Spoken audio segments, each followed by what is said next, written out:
Hello everyone, NK education channel पर आप सभी का बहुत बहुत स्वागत है। शिक्षा मित्रों के मानदेय को लेकर एक तरीके से पूरा ये र्यूमर हो रखा था कि इतना मानदेय कर दिया गया है, इतने मानदेय में वृद्धि कर दी गई है, लेकिन शिक्षा मित्रों के मानदेय वृद्धि पर कोई विचार नहीं। मंत्री जी, आप हेडलाइन देख रहे होंगे। अब हम इस पूरी न्यूज़ को डीपली पढ़ लेते हैं। विधान परिषद में शुक्रवार को सपा के डॉक्टर मान सिंह यादव के सवाल के जवाब में बेसिक शिक्षा राज्य मंत्री संदीप सिंह ने कहा कि वर्तमान में शिक्षा मित्रों का मानदेय बढ़ाने का कोई प्रस्ताव विचाराधीन नहीं है। इस पर पीठ ने कहा कि सरकार सदस्यों की इच्छा को देखते हुए शिक्षा मित्रों के मानदेय वृद्धि पर विचार कर निर्णय ले।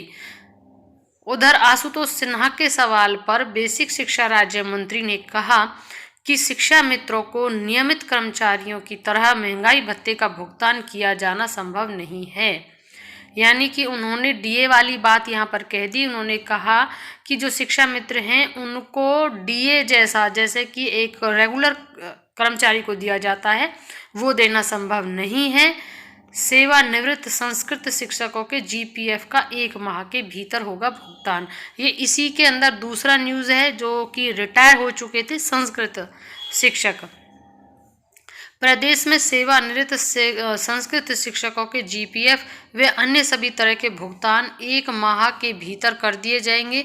विधान परिषद में सभापति कुंवर मानवेंद्र सिंह के निर्देश पर माध्यमिक शिक्षा मंत्री गुलाब देवी ने यह आश्वासन दिया। ये माध्यमिक में है और ये 15 सेवानिवृत्त शिक्षक थे जिनका जीपीएफ का भुगतान नहीं हो पा रहा था, तो उनके भुगतान को लेकर भी उन्होंने कहा है।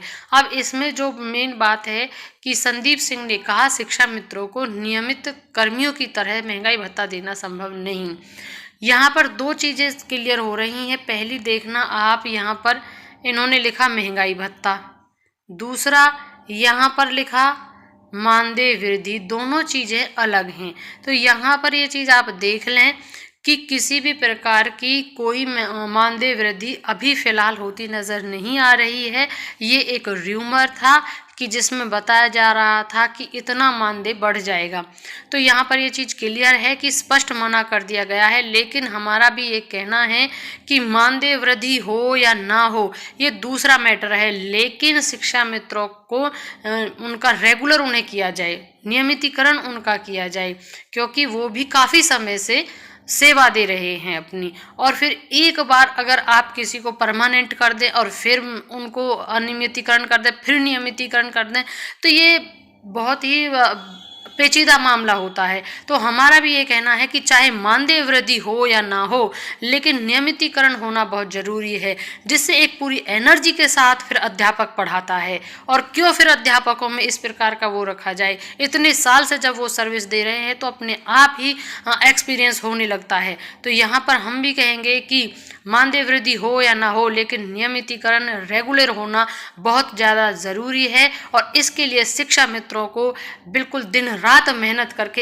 एकजुट होकर अपनी इस लड़ाई को लड़ना होगा। हम सब आपके साथ हैं, आप आगे बढ़ते रहिए इसी प्रकार से।